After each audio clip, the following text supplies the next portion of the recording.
Hey, warriors, your mind wasn't supposed to feel this heavy. Somewhere between childhood and now, it became a storage unit for everything nobody else wanted to carry.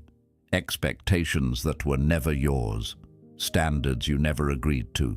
Fears borrowed from people who were terrified themselves. Voices that keep talking long after they stopped making sense. And if you're honest, you've been dragging all of it through your days as if it belongs to you, when deep down you know it doesn't. Tell me, why does a single quiet moment feel like a confrontation? Why does your mind burn with thoughts that don't even reflect who you are anymore? Why does it tear at you that the loudest battles you fight are the ones no one else can see? The Stoics taught that the mind becomes its own tyrant when left unquestioned, that suffering multiplies when we don't examine the stories we've accepted as truth. And maybe that's why you're here, not because you're weak, but because something inside you is tired of carrying burdens that aren't yours. Something in you is ready to see what's real, to strip away illusion, to reclaim the inner strength you forgot you had. So stay with me. This isn't comfortable. This is clarity. This is the part where your life begins to feel like it finally belongs to you again. And if this way of seeing the mind speaks to something real in you, something grounded in truth, philosophy, and inner growth, consider subscribing. Not for me, but for you. It's a small act, but a meaningful one. A quiet signal that you are choosing to walk this path with intention, courage, and awareness. There is a silence inside you that life tried to bury, but it never died. Not once. Even on the days you felt crushed under your own thoughts, even on the nights when your mind replayed old wounds like a broken film reel, that silence was still there, waiting beneath the noise. A quiet place, untouched, unbroken, unbothered by the storms that raged inside your skull. And maybe you forgot it existed. Maybe you spent so much time drowning in mental clutter that you forgot there was ever a stillness beneath it. But you didn't lose it. You just stopped listening. People talk about clearing the mind like it's some mystical achievement, something reserved for monks in mountains and sages in temples. But the truth is, the mind doesn't need to be cleared. It needs to be seen. It needs to be understood. It needs to be reclaimed from the chaos you never asked to inherit. Because somewhere along the way, your mind became a battlefield you didn't sign up to fight on. A place where old fears, unhealed memories, and borrowed beliefs roam freely like ghost soldiers. You didn't choose this war. Most of it wasn't even yours. It came from childhood expectations, from family patterns, from the pressure to be someone you never had the space to become. It came from the digital noise that trains your brain to live everywhere except the present moment. It came from a society that rewards constant thinking, but never teaches you how to think well. The Stoics understood this long before psychology gave it language. Marcus Aurelius said, "Nowhere you can go is more peaceful than your own soul, if you retreat into it." He didn't say find peace out there. He said find it within yourself, inside, beneath the noise, beneath the clutter, beneath the toxic thoughts that have been chewing at your clarity for years. But how do you reach that place? How do you reclaim that inner sanctuary when your mind feels like a storm you can't control? It begins with understanding the truth you've avoided. Toxic thoughts don't come from nowhere. They grow in the places you don't examine, the places you're afraid to look. They grow in the stories you tell yourself when you're tired, overwhelmed, or disconnected from your own center. They grow in the space between who you are and who you think you're supposed to be. That's where this journey begins. Not in fighting your mind, but in remembering that you are not trapped inside it. You're not the storm. You're not the noise.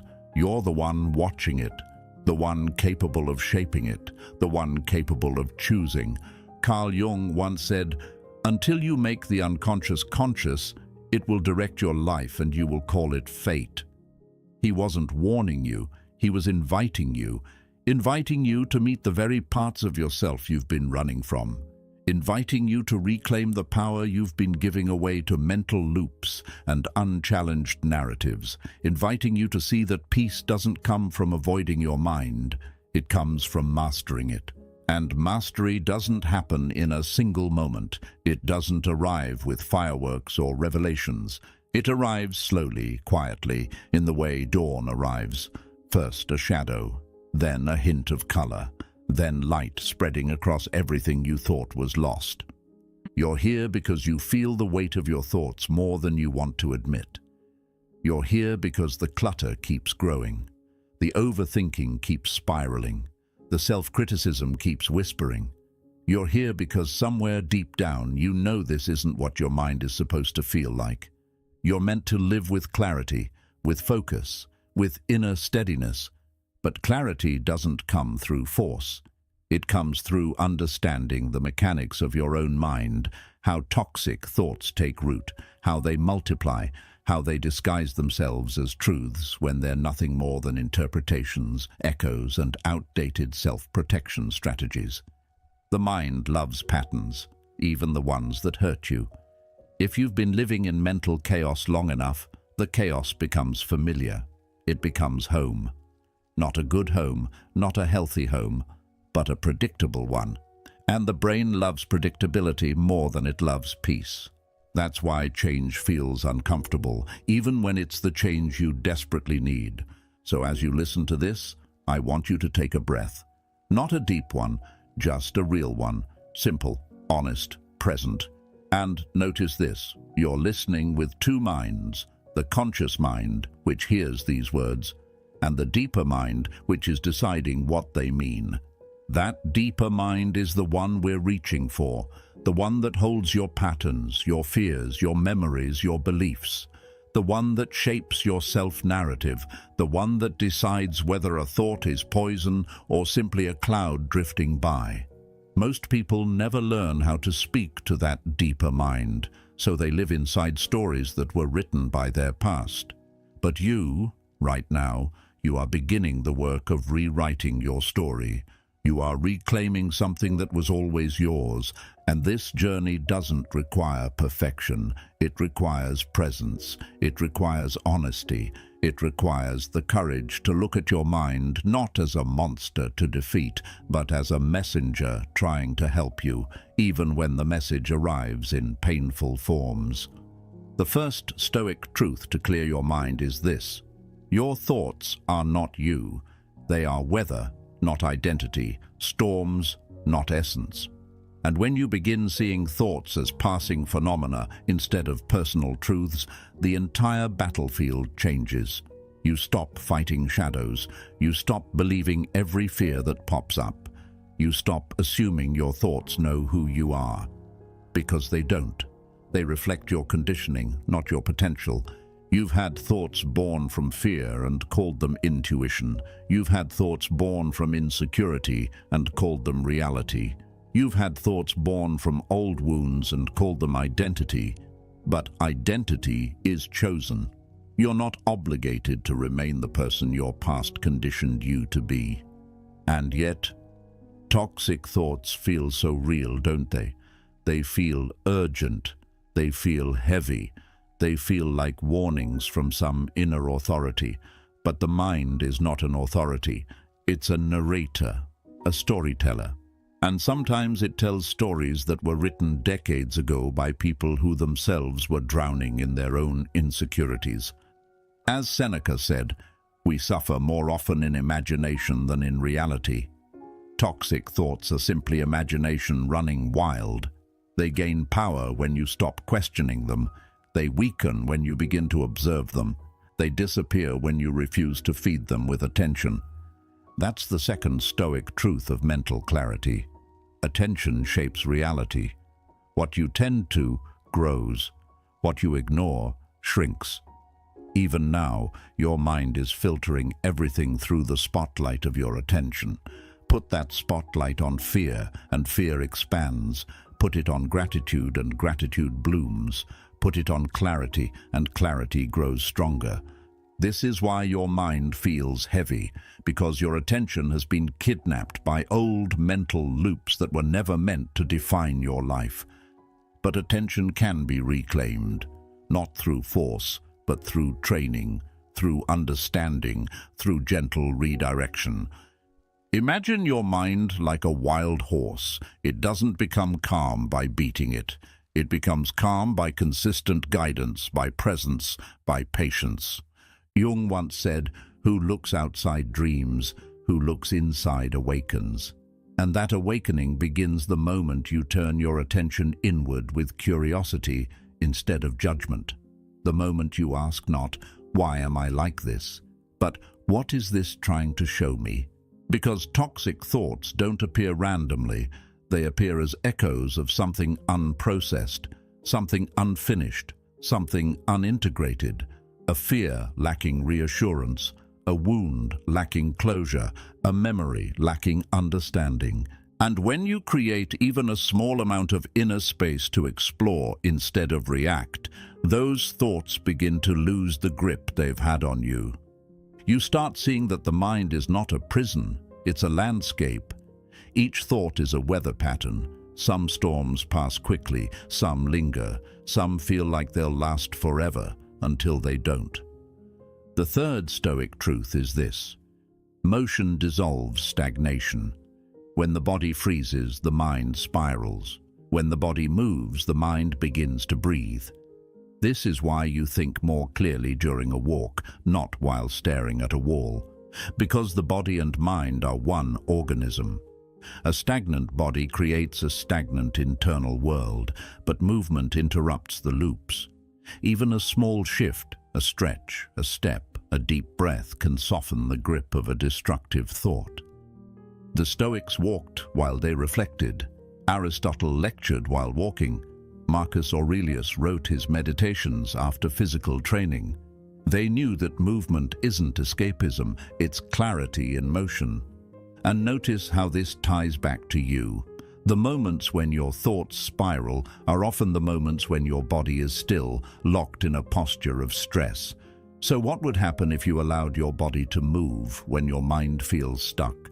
What would happen if you allowed your breath to deepen when your emotions feel tight? Something inside you would loosen, something inside you would shift, something inside you would remember that you're not trapped, you're transitioning. The fourth Stoic truth is this: your mind becomes what you feed it, not once, consistently, quietly, daily. Most mental chaos isn't self-generated, it's absorbed. It comes from the content you scroll through, the opinions you internalize, the environments you expose yourself to. You consume noise, and then wonder why your mind feels loud. But you can change that. You can protect your mind like you protect your home. You can choose what to enter, and when you do, your internal world becomes cleaner, calmer, clearer. The fifth Stoic truth: mental clutter grows from unfinished loops.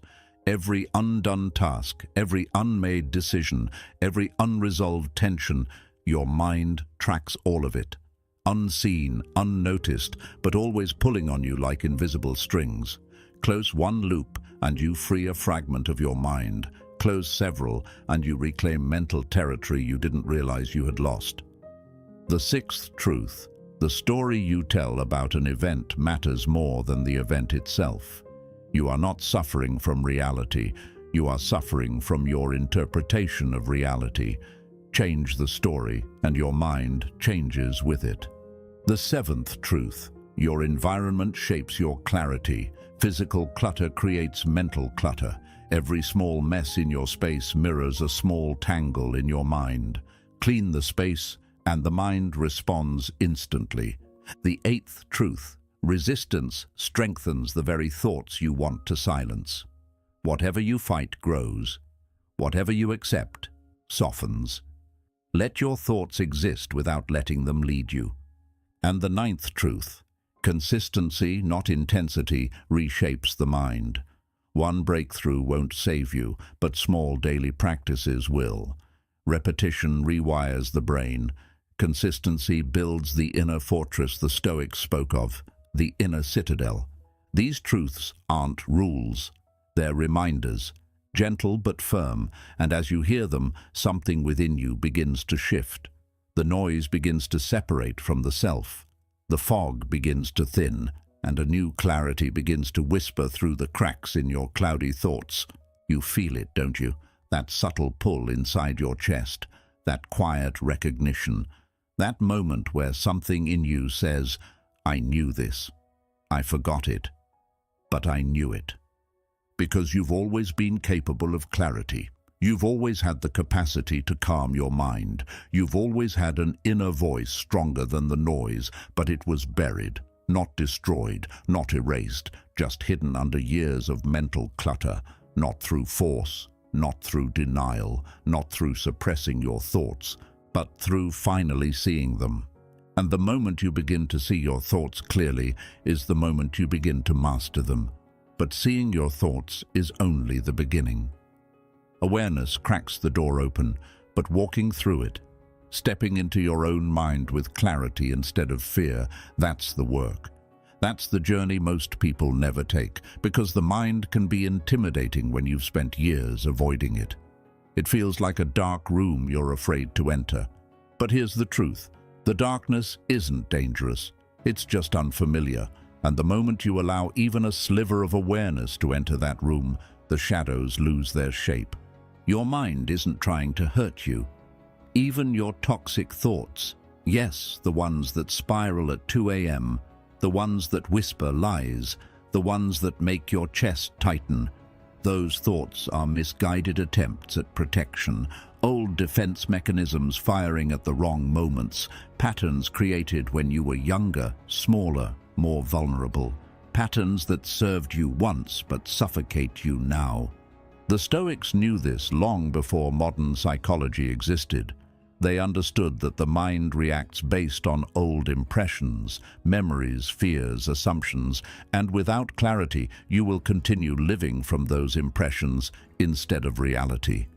That's why Marcus Aurelius wrote, "If you are distressed by anything external, the pain is not due to the thing itself, but to your estimate of it."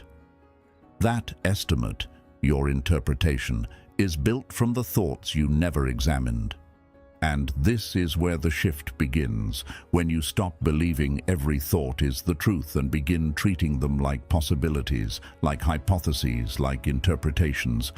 Suddenly the grip loosens, the emotional intensity softens, the mental tightness begins to relax. Because thoughts are not instructions, they're suggestions. But when you're overwhelmed, when life feels heavy, when stress presses against your ribs, the mind doesn't present suggestions gently. It shoves them in your face like commands. And because you're tired, because you're stressed, because you're human, you believe them. Not because you lack strength, but because you weren't taught this skill. Nobody taught you how to pause. Nobody taught you how to evaluate a thought before swallowing it whole. Nobody taught you how to separate mental noise from inner truth. You learned math, geography, biology, but not mental mastery, not self-command, not disciplined. You're starting to notice the space between a thought appearing and your reaction to it. Even if that space is small, even if it's half a second, that half second is freedom. That half second is the inner doorway the Stoics spoke of. Viktor Frankl echoed it centuries later, saying, "Between stimulus and response there is a space. In that space is our power to choose. That space is where your clarity begins." Let me show you something. Notice this right now as you listen. You're not arguing with your thoughts. You're not wrestling with them. You're simply observing. And look how different your mind feels in this moment. Not empty, not perfect, but softer, wider, less suffocating. That's awareness, the seed of all mental transformation, because once you stop wrestling with your thoughts and start watching them, they begin behaving differently. They lose their urgency, they lose their sharpness, they lose the authority you accidentally assigned them. Jung said, "Your vision will become clear only when you can look into your own heart. Who looks outside dreams? who looks inside awakens. That awakening isn't spiritual fluff, it's psychological accuracy. When you look inward, not with judgment but with curiosity, you awaken to the fact that your inner world was never the enemy, it just needed guidance. This is where Stoicism becomes more than philosophy, it becomes practice. The Stoics weren't preaching emotional numbness, they were teaching emotional clarity. They weren't suppressing their thoughts, they were questioning them. They weren't avoiding life's challenges, they were preparing their minds to navigate those challenges with stability instead of chaos. They knew that mental peace isn't the absence of thoughts, it's the absence of uncontrolled identification with those thoughts. And this is where things start to shift for you. Not in a dramatic moment of enlightenment, but in the steady accumulation of small inner recognitions. You begin noticing that your mind is not a single voice, it's a collection of voices. Different parts of you speak at different times, the anxious part, the critical part, the protective part, the wise part, the tired part, the hopeful part. Most people live their entire lives listening only to the loudest one, but you're learning to hear the rest. You're learning to give ear to the quieter inner voices, the ones that whisper instead of shout. They sound calm, they sound grounded, they sound like the truth. But they get drowned out when the mind is cluttered, frantic, or overwhelmed. The goal of this process, the reason the 9 Stoic truths matter, is not to silence the mind. It's to restore balance so the wiser inner voice can finally be heard. Imagine your mind like a room with multiple people speaking. The anxious voice is loud, the self-doubting voice is loud, the catastrophizing voice is loud, but the voice of reason, the voice of wisdom, maturity, clarity, is soft. Not because it's weak, but because it doesn't need to shout. It's confident, it's steady, it knows. Your work isn't to kill the loud voices, but to quiet the room so the wise voice becomes audible again, and you begin doing that by reclaiming your attention. This brings us to something subtle but profound. Every toxic thought survives because it convinces you to keep looking at it. Your attention is the oxygen that keeps it alive. When you withdraw attention, not through resistance but through redirection, the thought loses its power. Try something with me right now. Notice that you can direct your awareness. Notice that you can focus on these words. Notice that in doing so, your mind becomes calmer. Not because its chaos disappeared, but because your attention shifted. It doesn't matter how many toxic thoughts appear. If you can direct your attention away from them, you win. Not instantly, not perfectly, but progressively. Because attention is the currency of the mind. What you give it to grows. This is where the inner transformation deepens. You begin understanding that you don't remove toxic thoughts by force. You starve them through clarity. You weaken them through detachment. You outgrow them through understanding. And that understanding leads into something even more transformative, seeing how your thoughts shape the stories you tell about your life. Every thought that repeats becomes a narrative, and every narrative becomes an identity, and identity becomes destiny.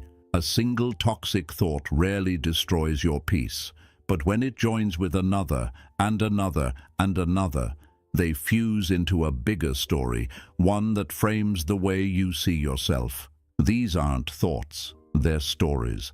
And because they feel old, familiar, and emotionally charged, you mistake them for truth.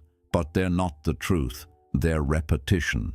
The Stoics knew that interpretation creates suffering. They taught that the mind creates narratives that amplify pain. And if you don't examine those narratives, they become the script your life follows. But what if the story isn't accurate? What if your mind is narrating from fear, not fact? That's the moment when clarity begins to feel less like hope and more like liberation. Because you start seeing that you don't have to accept the story you inherited.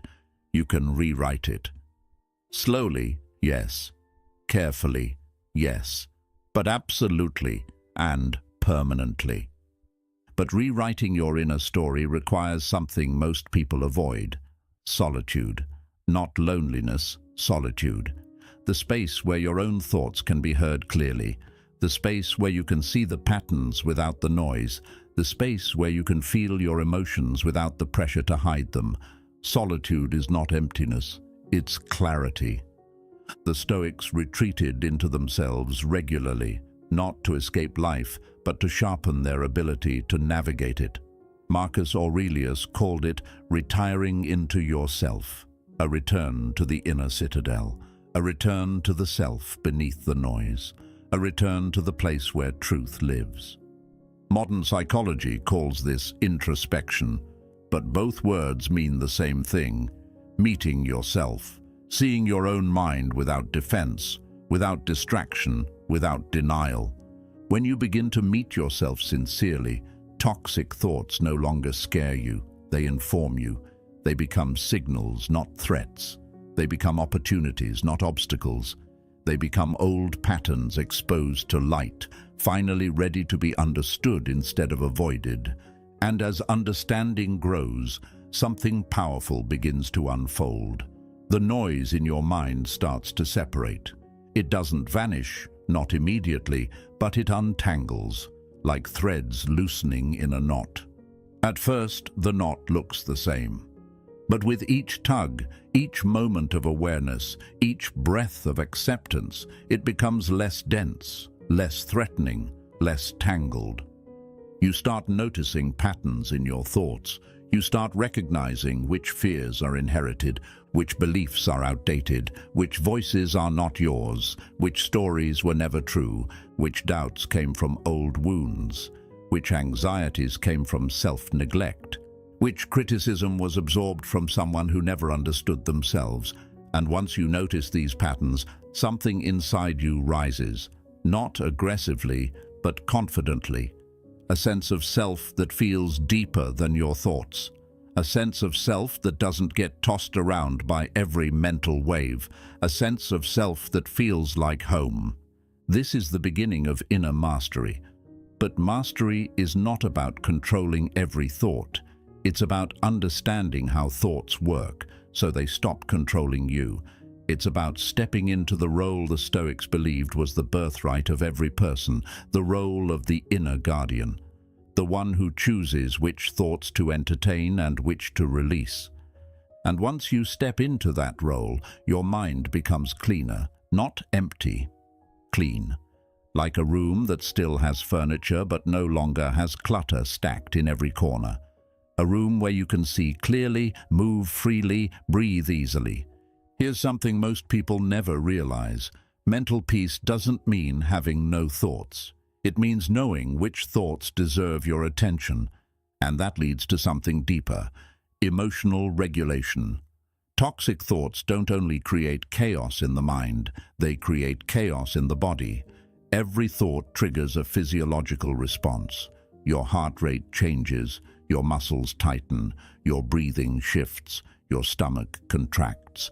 The body reacts to the mind as if every thought is a real threat.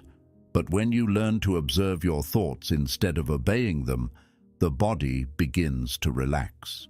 And when the body relaxes, the thoughts lose intensity. The cycle breaks, not through force, but through understanding. This is why movement is so important. This is why clarity increases when you change your environment. This is why small physical shifts create huge mental shifts. Because the mind and body are not separate, they are two expressions of the same system. As your awareness deepens, you begin seeing that the mind does not create suffering alone. Your resistance to your own thoughts does.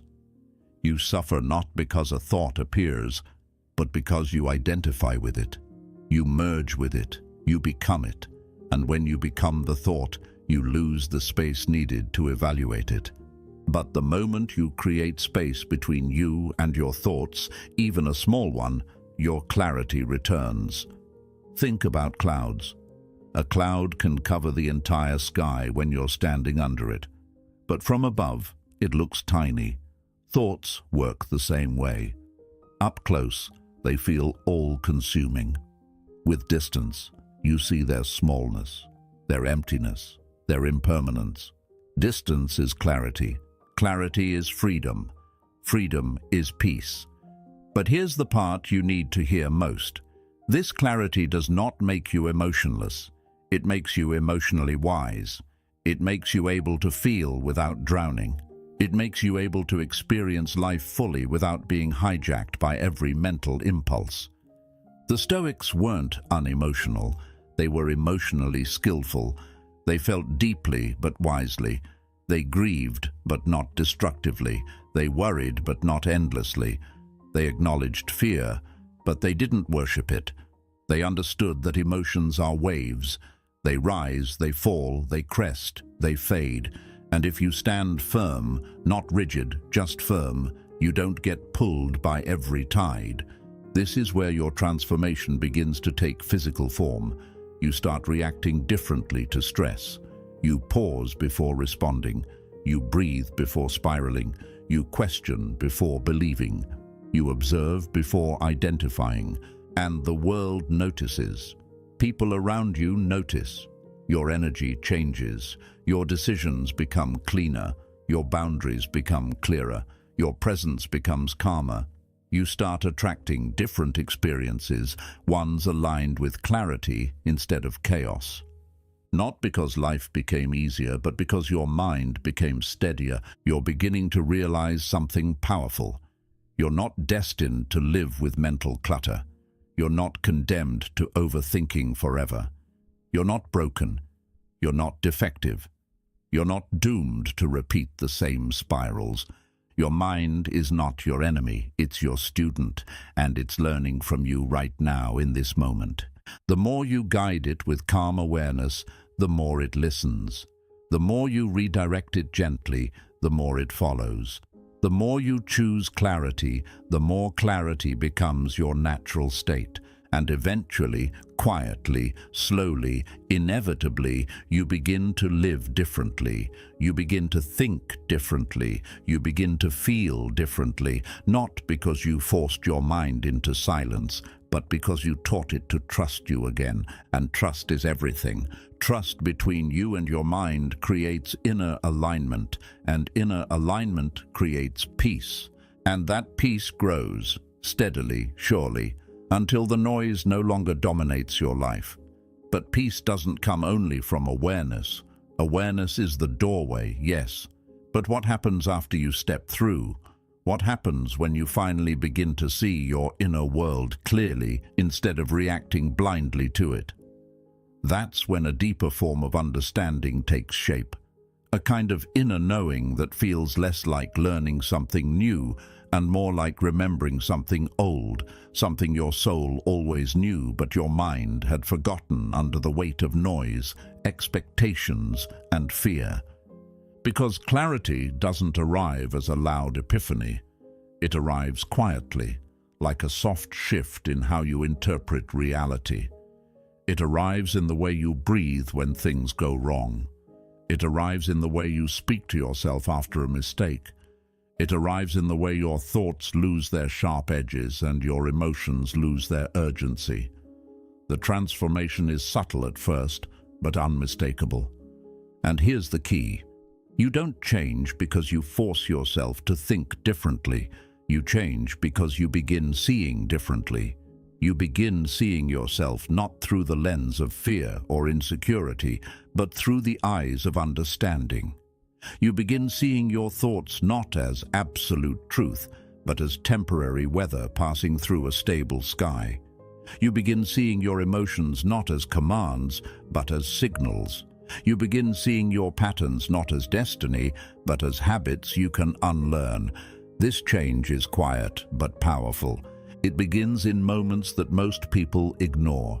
The moment you catch yourself catastrophizing and pause before spiraling.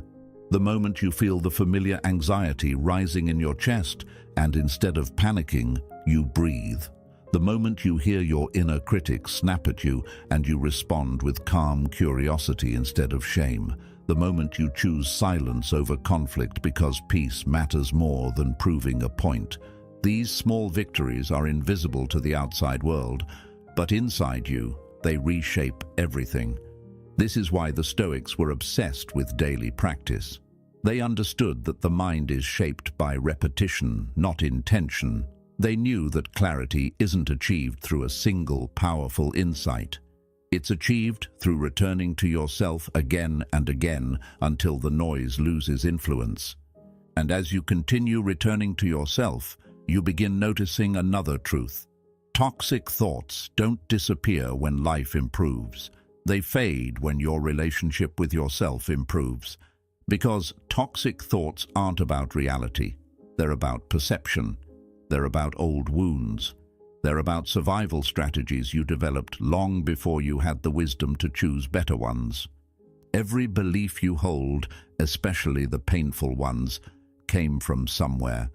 From a moment, a person, an experience that shaped the way you saw yourself. And your mind, trying to protect you, repeated those beliefs long after they stopped being useful. But as your clarity grows, you begin recognizing that those beliefs were not insights about you. They were echoes of someone else's pain or someone else's expectations. This letting go doesn't happen all at once. It happens layer by layer, realization by realization, breath by breath. You don't force the old beliefs out. You outgrow them. And growth has a feeling. It feels like space. It feels like a room inside your own mind. It feels like clarity where confusion used to live.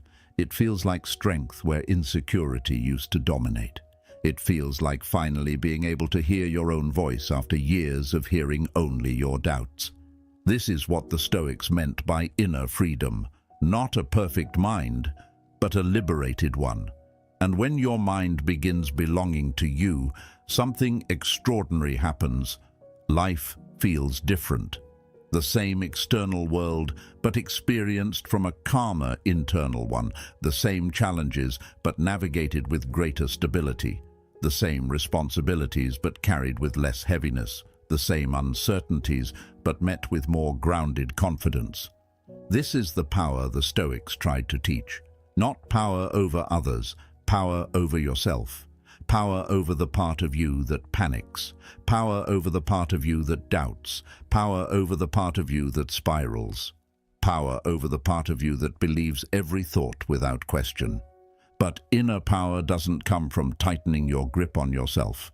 It comes from understanding yourself. It comes from compassion. It comes from curiosity. It comes from being on your own side instead of treating yourself like an enemy. When you begin supporting your own mind instead of attacking it, everything shifts. You no longer collapse under stress. You no longer crumble when someone criticizes you. You no longer lose yourself when plans fall apart. You no longer freeze when uncertainty arises. You no longer abandon yourself the moment you feel overwhelmed. You stand with yourself. And that changes everything. But there's something deeper happening beneath the surface. As you develop this inner steadiness, you also begin to reclaim something you may not have realized you lost: your attention. Not just the ability to focus, but the ability to direct your awareness consciously instead of letting it be hijacked by fear or distraction. And once you reclaim your attention, you reclaim your life. Because attention determines your emotional experience. It determines what grows inside you. It determines what your mind becomes. When attention is scattered, the mind becomes chaotic. When attention is disciplined, the mind becomes clear. This is why toxic thoughts thrive when your attention is untrained. They slip into the spotlight because the spotlight is unguarded. But as the inner guardian awakens, the part of you that chooses where to look, where to focus, where to invest your mental energy, the toxic thoughts begin losing ground. And something profound happens when toxic thoughts lose access to your attention. They start dissolving. Maybe not instantly, but inevitably, because thoughts without attention cannot survive. They cannot repeat. They cannot grow. They cannot hurt you. And this is when the deeper layers of clarity awaken. You begin noticing that many of the thoughts that caused you pain weren't actually your thoughts. They were mental habits, automatic loops, scripts written long ago, and habits lose power when they are observed clearly. They feed on repetition, not awareness. When you see them clearly, you interrupt the repetition, and when you interrupt the repetition, you rewrite the habit. This is growth, not loud, not dramatic, quiet, deep, transformative. And with growth comes a surprising insight. Some of your toxic thoughts weren't actually toxic, just misunderstood. They were parts of you trying to keep you safe in outdated ways. They were signals, not enemies. But without clarity, they appeared threatening. With clarity, they become information, data, context, clues about what needs healing, what needs attention, what needs understanding. And that understanding leads into something even more powerful: emotional regulation. Not emotional suppression, regulation. The ability to feel deeply without being overwhelmed. The ability to hold emotion without collapsing under it. The ability to experience intensity without losing clarity.